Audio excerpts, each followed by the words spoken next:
it's not replacing the system. I mean, if that system didn't exist, who were we to create a new improved version of all the services? So the basis is still the banking system, but I think this is natural progression to today's world and future's world, which we're trying to achieve. I think our competitors are not banks. Our competitors would be the new banking service providers. Talking about that, what's available in the market right now?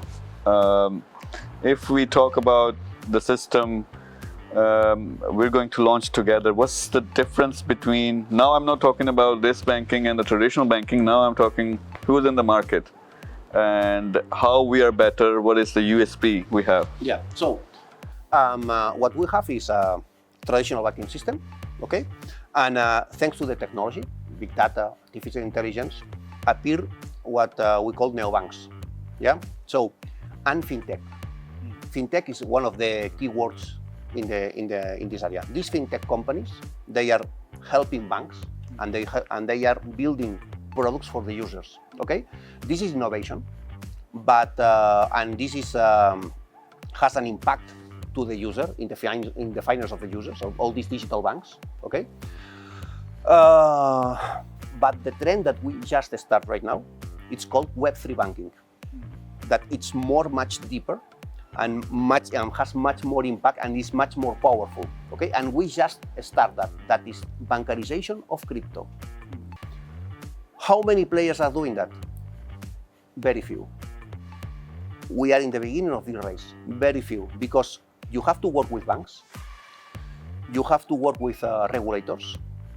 You have to be trusted from them.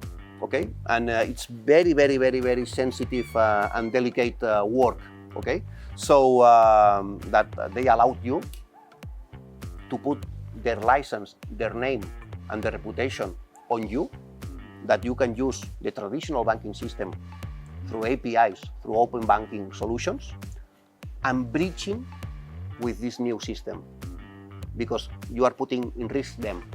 Okay, so it's there is a very nice relationship, so very subtle relationship, and but of course it will be financial players, traditional banks, that they don't want to play on that, and let's see what happens with these financial players in the long term.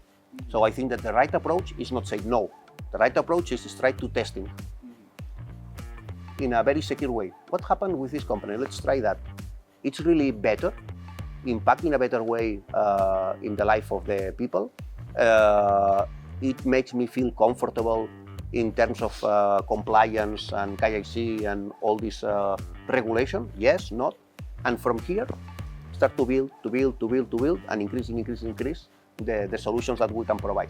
So, answering shortly, so there are very few players, because the huge players are working in fintech, that is big data and artificial intelligence, is not really impacting the financial system. It's only working with data. And neobanks, that really, it's like Wio Bank here in UA, so that is delivering to you accounts in minutes. You don't have to go to the branch. And the UX UI, it's really very nice to interact, and it's make easier the way that you are dealing with your bank.